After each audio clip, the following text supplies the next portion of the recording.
You have been taught to pray in a way that has failed you. You have been taught to beg a distant God for favors, to plead for specific outcomes, and to bargain with the universe. This has not solved your problems, it has only magnified them. There is a prayer, one prayer, that is not a request at all. It is not an asking, but a knowing. It is a state of consciousness where the problem and the problem solver cease to be two, but are revealed as one. In the silence of your own being, you will discover that the very presence of the problem is the presence of its solution, if you know how to look. What you are about to hear will dismantle everything you thought you knew about prayer and reveal the single, eternal truth that renders every challenge powerless. To embark on this sacred journey of revelation, consecrate your intent by subscribing to this channel. Then, affirm your readiness by commenting the number 7, the symbol of spiritual fulfillment, and let that be your first act of true prayer. Now, let us explore the profound depth of this first keynote, which stands in stark opposition to everything you have been led to believe. The entire world and nearly every system of religion has instructed you in the art of supplication. You are taught to fold your hands, bow your head, and present a list of needs to a deity perceived as separate from yourself. You ask for health, for wealth, for safety, for specific outcomes in your relationships and your work. You have been conditioned to believe that if you are good enough, if you word your request perfectly, or if you have enough faith, this external God might be persuaded to grant your plea. This is the prayer of the marketplace, the prayer of barter and trade, and it is the very source of your continued suffering and sense of lack. Why does this fail so consistently? It fails because it is founded on a fundamental misperception of reality. It reinforces the illusion of a separate self, a little you, standing apart from the infinite source of all being, shouting your requests into a vast and often silent cosmos. This type of prayer confirms your sense of separation, your sense of smallness, and your sense of need. It keeps you locked in the very state of consciousness that generated the problem in the first place. When you pray for supply, you are affirming the presence of lack. When you pray for health, you are giving power to the concept of disease. You are, in effect, polishing the chains of your own bondage, all the while believing you are seeking freedom. Consider a practical moment from your own life. You find yourself in a situation of financial strain. The bills are mounting, and the resources seem insufficient. The traditional prayer arises almost automatically. Please, God, send me more money. Please let this check come through. Please help me get this job. Notice what is happening in your consciousness. Your entire being is focused on the absence of money. You are mesmerized by the empty space in your bank account. You are giving all your power, all your mental and spiritual energy to the appearance of lack. You are, in truth, worshiping the problem. You are on your knees before the illusion of limitation, begging it to go away. Now, let us shift the perspective entirely. The truth we are approaching reveals that the infinite invisible, the divine presence, is not a personage to be lobbied. It is the very substance of all that is. It is the substance of your own consciousness. It is the life animating you, the intelligence governing your bodily functions, the love that you feel for your family. This presence is not withholding. It is not judging your worthiness. It is perpetually pouring itself out as your own being and experience. The problem is never a lack of this substance. The problem is always a failure to recognize its ever-present activity. The cloud of fear, the storm of anxious thought, obscures the sun, but the sun has never stopped shining. Therefore, the one prayer that solves every problem begins not with asking, but with a profound and radical stilling of the mind. It is a conscious withdrawal of your attention from the outer appearance, the noisy problem, and a deliberate turning within to the silent, unchanging reality of your own nature. You do not go within to ask for anything. You go within to behold. You quiet the mental chatter about the bills, the diagnosis, the relationship conflict. You let all that noise subside as you would let the silt settle in a muddy pond. And in that sacred silence, you do not find a God who needs to be convinced. You find a presence that already is. You find a peace that transcends the turmoil. You find an intelligence that knows no obstruction. You do not ask for supply. You realize that you are one with the infinite source of all form and substance. You do not beg for healing.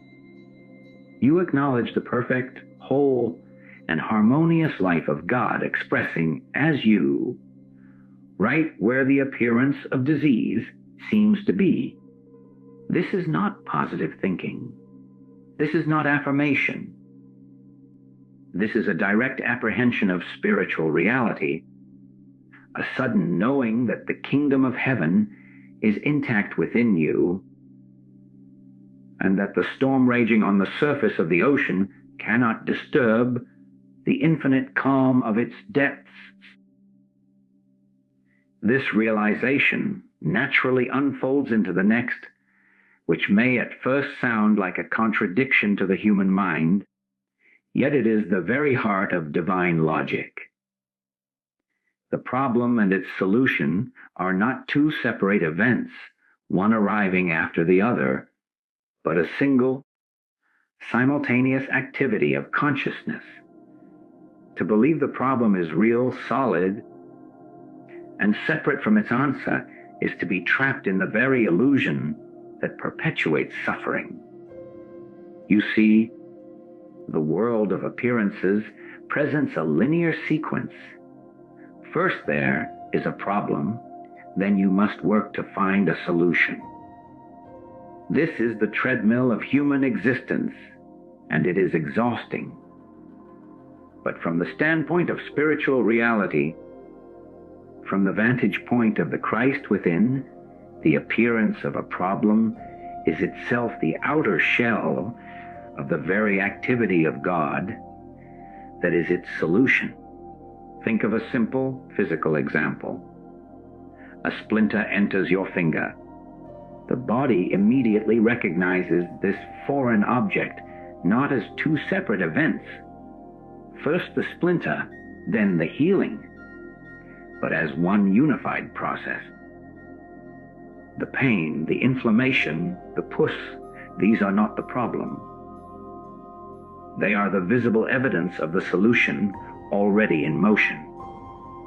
The body's intelligent life force is marshaling all its resources to expel the invader and restore harmony. The discomfort is not a sign that the healing has failed. It is the proof that the healing is actively at work. You do not look at your inflamed finger and beg a separate God to come and heal it.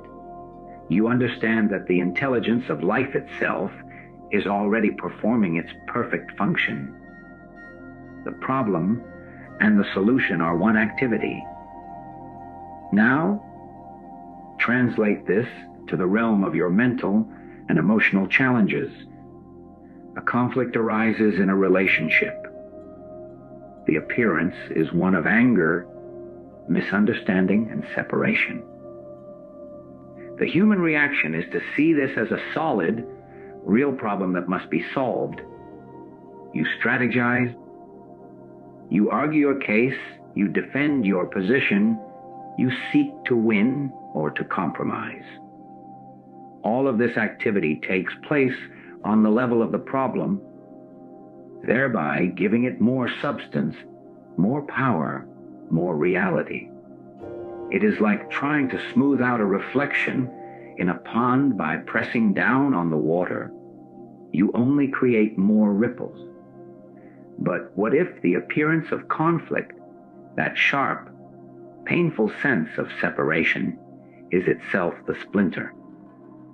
What if it is the irritation that is meant to alert you to a deeper activity of the Christ, the universal harmony seeking to express itself? The pain of the conflict is not a sign that God is absent. It is the very signal that calls you to turn within, to be still, and to recognize that the presence of discord is, in its hidden nature, the presence of the divine activity urging you toward a recognition of oneness. The problem is not the conflict itself. The problem is your belief that the conflict is a power in and of itself, separate from God. When you withdraw your frantic mental energy from the outer appearance, the other person's words, your own hurt feelings, and you sink into the silence of your being, you make room for a revelation. In that stillness, you may find that the solution is not a clever script for a future conversation or a plan to change the other person. The solution is the dawning realization of a perfect, indestructible harmony that already exists at the level of your true being. The love that you are and the love that the other is has never been in conflict. It has only been obscured. The problem was the belief in separation, and the solution is the realization of oneness. They are two sides of the same coin. You cannot have one without the other. The appearance of the problem is the very doorway through which the eternal solution is walking into your awareness.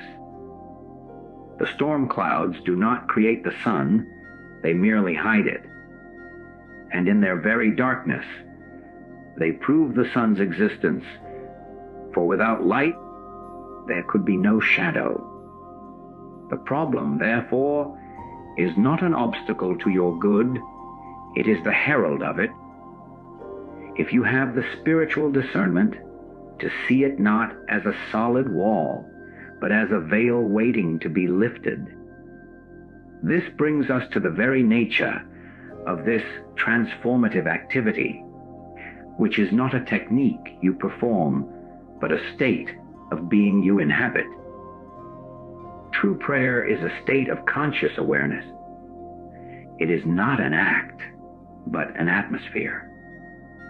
It is not something you do for a few moments on your knees, but a pervasive quality of attention you carry with you into every moment of your day. This is the great secret that has been lost in the rituals and repetitions of organized religion. You have been taught to say your prayers as if the power lay in the specific combination of words you utter. But the words themselves are empty vessels. The power resides exclusively in the consciousness from which they arise. If you are reciting beautiful words while your mind is filled with fear, doubt, and a sense of separation, you are not praying. You are merely talking to yourself, reinforcing the very state of lack you wish to escape. Conscious awareness is the key.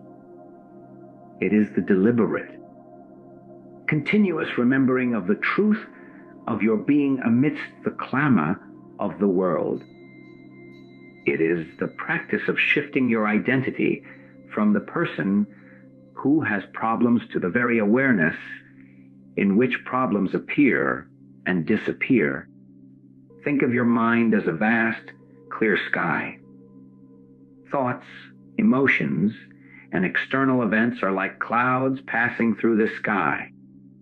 Some are dark storm clouds, others are light and fluffy. The traditional prayer is like shouting at the clouds, begging them to change their shape or to go away. But the sky itself does not engage with the clouds. The sky simply is. It provides the space for all weather patterns to manifest and to dissolve. Your practice, your true prayer, is to identify as the sky, not as the cloud. Let this come down to the most practical level. You are driving to an important meeting, and you are caught in a traffic jam. The clock is ticking, and anxiety begins to rise. The old prayer would be a frantic, "Oh God, please clear this traffic. Don't let me be late." This is you as a small, separate cloud screaming at the other clouds. It is a state of resistance and panic. But the prayer of conscious awareness is entirely different. In that moment, you notice the tension in your hands on the wheel. You feel the tightness in your stomach. You observe the frantic thoughts racing through your mind. And instead of following them, you consciously take a breath and you make the inner adjustment. You withdraw your identity from the anxious person in the car, and you rest as the awareness that is witnessing the traffic, witnessing the anxiety, witnessing the ticking clock. You do not deny the situation. You bring a quality of silent, impartial attention to it. In that moment, you are not trying to change the outer condition. You are anchoring yourself in the unchanging reality of your own witnessing presence. This shift in consciousness is the prayer. It is in this state of open, non-resistant awareness that the infinite has room to operate. You may find a sudden intuition to take a different route. You may find the traffic clearing in a way you could not have predicted. Or you may still be late, but you will arrive centered, peaceful, and capable, and the meeting will unfold in a harmony that transcends your lateness. The solution is not manufactured by your anxious mind. It emerges organically from the state of conscious union with the divine. This is why you are instructed to pray without ceasing. It does not mean to endlessly recite words. It means to live in a continuous state of this conscious awareness, where you are always abiding as the sky, watching the clouds of experience, knowing that your true identity is the silent, spacious, and limitless capacity in which all of life is unfolding. You are not a beggar at the gate. You are the gate itself. Every moment, whether in joy or in distress, becomes an opportunity for this sacred practice, for this true prayer, which is simply the art of being consciously one with the I am that you are.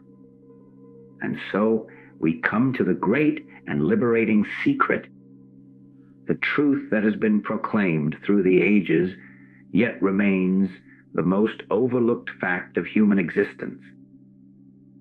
The kingdom of God is within you now.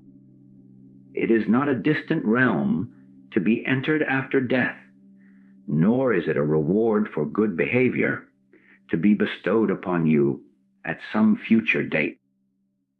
It is the present and eternal reality of your own being, the very ground of your consciousness, here in this instant.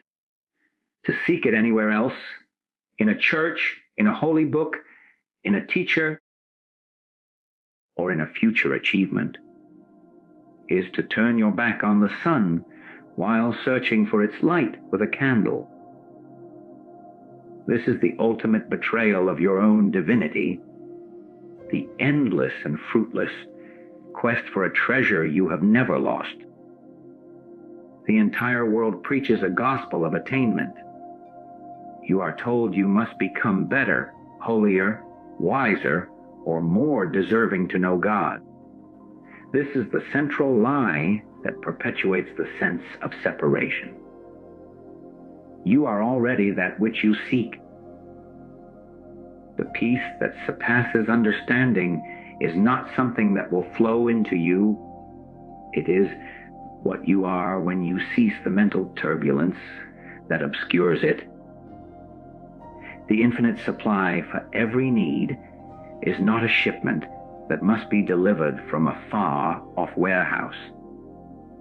It is the very substance of your consciousness, awaiting your recognition. The healing you desire is not an external force that will repair a broken machine. It is the inherent wholeness of your spiritual identity, which has never been touched by any appearance of disease. The kingdom is not a place you go, but a truth you recognize. Consider the profound implications of this in your daily life. You sit in your home, gripped by a feeling of loneliness. The world tells you the solution is out there. You must find the right person, make more friends, fill your calendar with social engagements. You embark on this frantic search, and perhaps you find temporary relief, but the underlying emptiness remains, because you are seeking in the world of effects that which can only be found in the causal realm of your own being. The kingdom is within you now.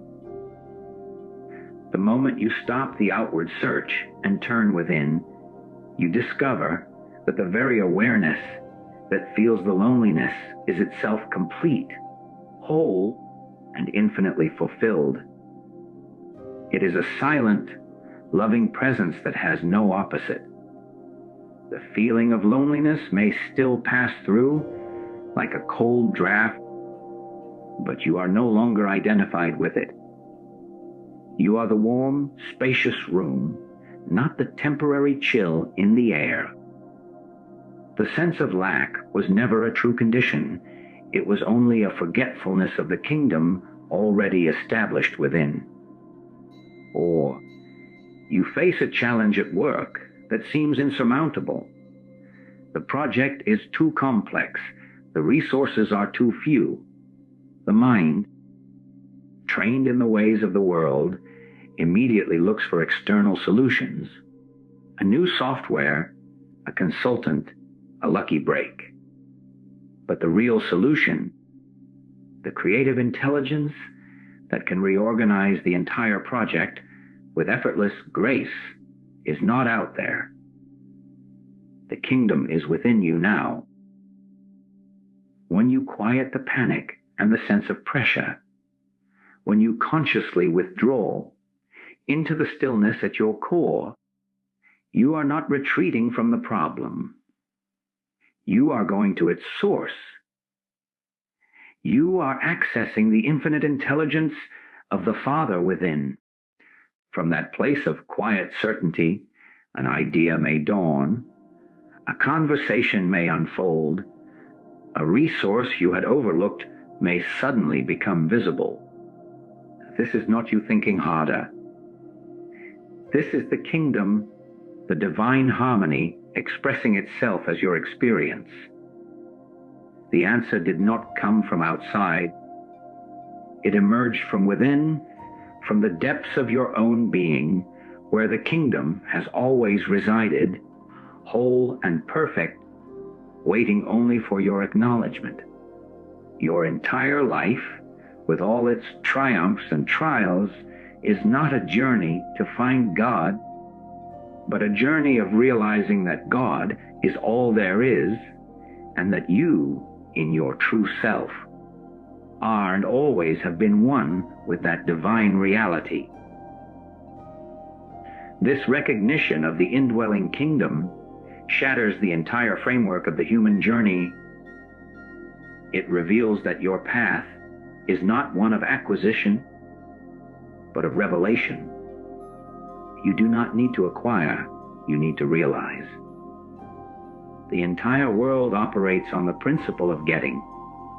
You believe you must get more knowledge, get more virtue, get more grace, get more of God's attention.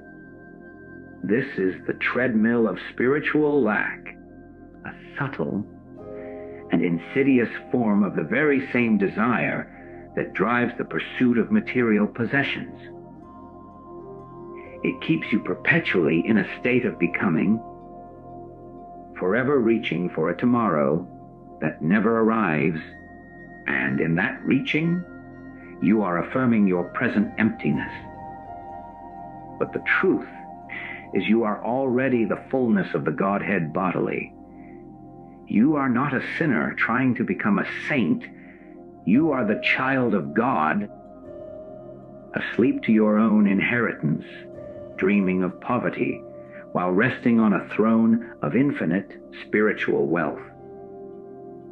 The difference between acquiring and realizing is the difference between night and day.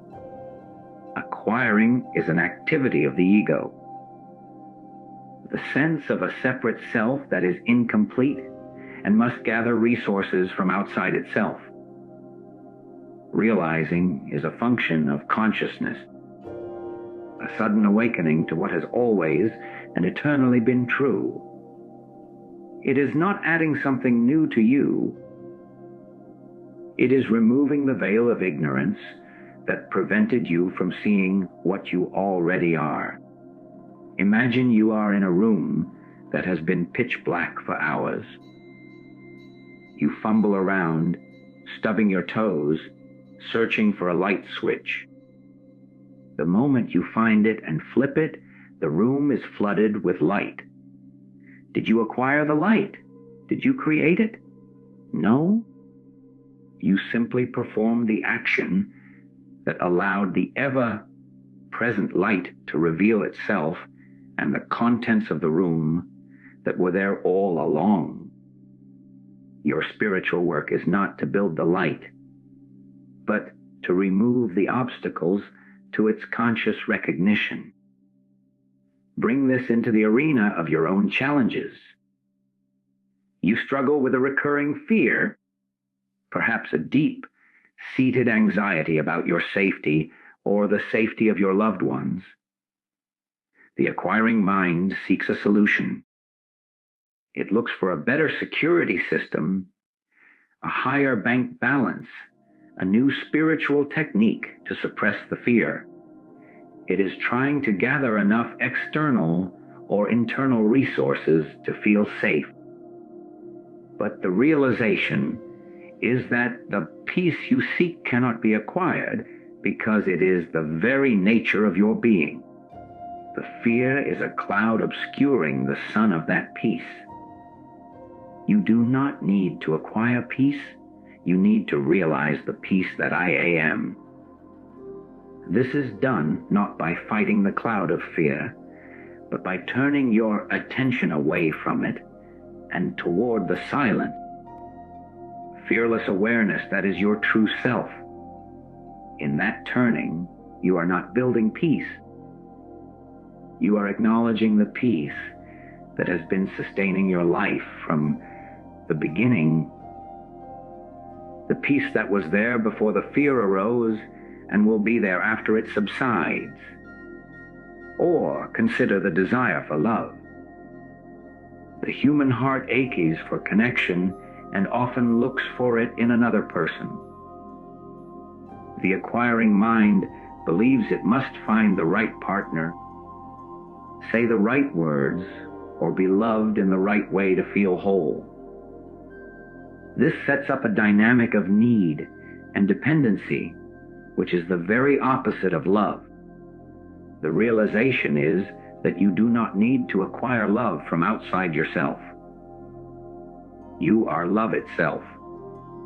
The divine presence, which is unconditional love, constitutes your very being. When you feel lonely or unloved, it is not a sign that love is absent. It is a sign that you have identified with the feeling of lack instead of with the source of love within. The practice is to sit quietly and, instead of begging for love, to affirm, I am love. Rest in that. Let that truth resonate not as an affirmation to make something true, but as a declaration of what is eternally true. You will find that from this realized state, your relationships are transformed. You no longer relate from a place of need, but from a place of overflow. You are not a beggar seeking love. You are a king dispensing the infinite substance of your own kingdom. The entire spiritual path, therefore, is a journey of ceasing to try to get what you think you lack, and beginning to live from the glorious and already complete reality of what you are. This culminates in the ultimate secret, the final key that unlocks the mystery of every challenge you will ever face. The answer is embodied in the problem itself. It is not hidden behind it, nor does it arrive after it. The problem, in its very nature, is the unformed, unrecognized presence of its own solution. To see the problem as a separate, hostile entity is to be blind to its spiritual substance. From a human standpoint, a problem is an obstruction, a wall that blocks your path. From the divine standpoint, that very wall is not stone, but a dense form of the same substance that will form the gateway. The obstruction and the opening are one. The dissonance and the harmony are one. The question and the answer are one. Your entire spiritual work is to shift your perception so that you can behold the solution already alive and active within the heart of the problem. This is not a philosophical abstraction. It is a practical truth you can apply this very moment. Consider a physical pain in your body. The human reaction is to see the pain as the enemy. You tense against it, you resent it, you wish with all your being for it to be gone. In doing so, you are focusing all your power on the appearance of discord, giving it reality and solidity. But what if you were to change your relationship to the pain? What if you were to look upon it not as a malevolent force, but as a messenger? The pain is not the problem. The pain is a signal, an intense and urgent form of communication from the infinite intelligence that governs your body. It is the solution in its first and most dramatic form, already announcing itself. It is the body's perfect wisdom crying out for a change, for rest, for attention, for correction. The moment you stop fighting the pain and instead bring a curious, welcoming attention to it. Not to endure it, but to understand what it is. You have begun to cooperate with the solution it embodies. You are no longer at war with a problem, but in dialogue with an answer in disguise. Now, take this into the realm of a financial limitation. The appearance is one of lack, of not enough. The problem seems solid and real. The panic it generates leads to frantic, often foolish, actions that only deepen the sense of struggle. But the spiritual truth is that the presence of this feeling of lack is itself the first stirring of the solution. It is a violent and uncomfortable signal that your consciousness has become fixated on the outer form of supply, money, and has lost contact with the source of all form, which is the infinite substance of God. The limitation is not the problem. It is the answer trying to break through, trying to redirect your gaze from the effect to the cause.